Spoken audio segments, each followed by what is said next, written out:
Hi everybody, Emma Murphy here, disordered eating specialist, psychotherapist and trainer in the area of emotional eating and binge eating disorder.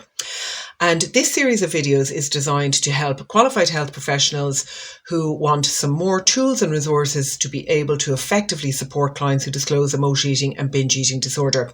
Now, I'm going to be using a couple of props while I go through these videos. The 4 Energies of Emotional Eating card deck is a card deck I developed out of our Eating Freely program. So they're very helpful if you do ever want to get those for yourself. But actually, what you can do is download the free ebook, which is available in the description below. And in the book, you will find every card and the descriptor on the back of the card, and then a deeper meaning, and then you'll find reflective questions and actions that you can share with your clients. So that is completely free for all practitioners who are watching these videos. Please feel free to just download it from the link below. So without any further ado, let's get started on today's lesson. Hi everybody, so today we're going to be talking about balance, and really what this is about is the client maybe taking their focus away from their food, their weight and their body image, even though that may be what brought them into you in the first place, and looking at other areas of their lives that have been neglected maybe because of their focus on food. Now, there are quite a few cards in the deck that relate to this. And I'll just mention those briefly later on. But, this is a lot of the work that we are doing with clients. And really what it is strength-based work. So whether you're a therapist or whether you're a coach, this is going to fit with the type of work that you do with clients. So as you can see, the card says that when your focus is on food, most other areas of your life will be neglected. And our brain wants balance. Balance brings harmony. Harmony brings peace of mind. And it's all connected. So encouraging the client to think about a time when their life was in balance, or maybe asking the client, when are there times when this problem is absent? When are there times when you're not thinking about your food, your weight, your body image? And then looking at those times and what's happening, who's there, what are you doing that is helping to take the focus away from your food, your weight, your body image, and allowing you to focus on other things. So the questions are on the card, as you can see, and just saying it's interesting to see how focusing on other things can have the ripple effect where it brings our food and body back into balance. Okay, so encouraging the client to focus on other things instead of their food and their weight and their body image, ironically, can actually help improve their relationship with food, weight, and their body image. Now, let's have a look at the book and go a bit deeper. All right, so in the book then, for this particular card, it says, something I hear regularly is, I wish I could just stop obsessing about food. Now, all clients will tell you, I'm obsessed with food. I think about food all the time. I worry about when I'm going to eat, how I'm going to eat, who's going to be there. Is everybody going to be looking at me? Like, so much of their time, and it may be hard for us to understand exactly how much of their time is taken up with just worrying about food and eating and other people seeing them eating and that kind of thing. So what we're actually, encouraging the client to do is doing other things, giving themselves other things to think about effectively. Because one of the things that clients worry about, and this is very important, clients often worry about who they're going to be without this. This is very much a part of their identity. I have binge eating disorder. I'm an emotional eater. My whole family are big. We're all emotional eaters in our family. Or the client is very caught up in, the friend group are the same. Everybody worries about their weight and, goes to their, Weight Watchers meeting every week or whatever it is.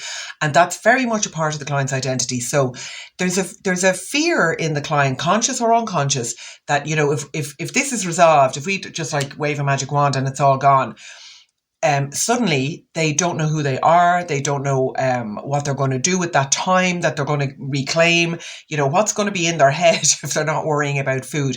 And this is a very real fear that clients have. So what we're actually trying to do with this piece of work is to build other things into the client's lives so that slowly and incrementally they begin to develop that other identity, that new identity, or even going back to maybe an old identity. Because another thing that I find is an awful lot of clients used to do. I used to do dancing. I used to go to Pilates. I used to enjoy arts and crafts. I used to be great at blah, blah, blah. But I don't do it anymore. Why not? And going down that road with the client of finding out maybe what they used to do that they don't do anymore. Now, That's the other card that maybe relates to that, water card 10, which is what feeds you. And that's about creativity and things that the client might do from a creative perspective. And that card, the air card 8, that is about having fun. So there are two other cards that you can also look at, all in the book, by the way. Don't, just look for them in the book. They're all there. And then this is a really crucial card for this as well. That's another water card. And that's the when then question. And I'll do a separate video specifically on that next, probably in the series. So make sure you watch that. But that's a really big one. How much of the client's life is being put off until they've resolved this problem with their food, their weight, and their body image. So looking at ideas to give the client to focus on, taking up a new hobby or interest that you've been talking about doing, or as I say, going back to one that they used to do before, spending more time with other people and physically, like in person, not just on their devices. And a word about devices and social media and connecting with people online, that's all great. It's great that people can stay connected. We all learned how to do that during the lockdowns and all the rest of it.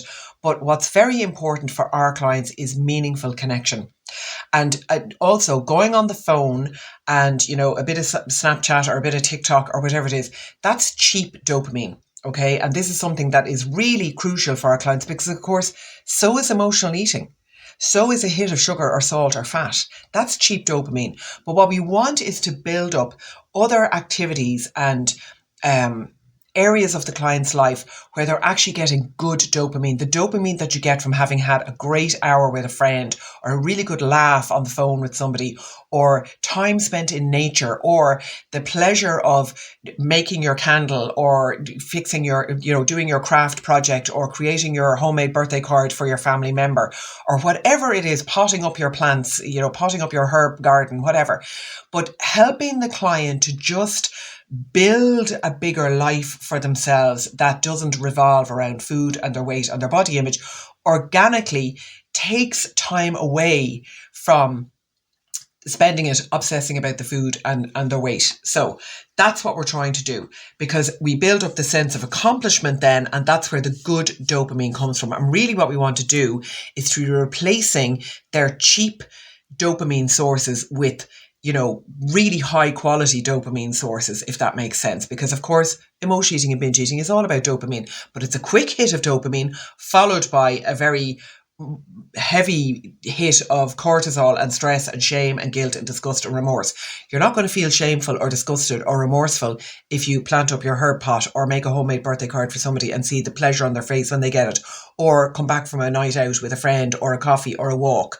So really breaking this down for clients and helping them understand what we're actually doing here can be helpful. It's not helpful for all clients, but certainly if you feel that the client is open to understanding the neuroscience behind it, that is certainly something that I will be unpacking and explaining to them as well. So the reflective questions then for you to ask the client, or for the client to ask themselves: what have I stopped doing that I used to enjoy, and can I go back to it? What have I been thinking or talking about doing, but have not yet committed to starting? And can I start it now? Now, again, that's your when then. When I, am a size 10, when I lose the weight, then I'll be able to blah, blah, blah. And actually, it's even though I'm not particularly happy with, my body right now, I can still, join the night class to learn how to do furniture restoration if I want to. So that's where we're going with this. And then the third question: can I think back to times when my life was in balance and my emotional eating was barely happening or not at all? This is a strengths-based work. Where are the times in the client's life where the problem was absent? And can they do more of that? And can they recreate that time in their life, or recreate those conditions so that they are organically reducing the emotional eating episodes? So then the actions for the clients to take, obviously going back to something they enjoy, taking up something new, doesn't matter what they want to do. There's loads of suggestions there. And then commit to connecting with at least one person they haven't seen for a while, whose company they really enjoy, and arrange to meet that person in person. And then commit to doing that regularly. Even if it was only once a month, that's fine. But just reaching out to someone they don't normally see regularly and make a date to actually hang out. So again, building that social network, building that social network, building up that good dopamine source for them. And again, at the end of the page, it tells you to go and look at the other two cards, which you can go and look at yourself in the book. And I am going to do a full video on when then in my next video will be on this. So you can watch out for that as well. So I really hope you found this helpful. And of course, as usual, please feel free to reach out to me if I can ever help at all with anything. And don't forget, download the free ebook. It's all in there, and that's a great tool or resource for you to be using with clients in sessions. All right, take care for now, and I'll see you on the next video where we're going to talk about when then versus even though.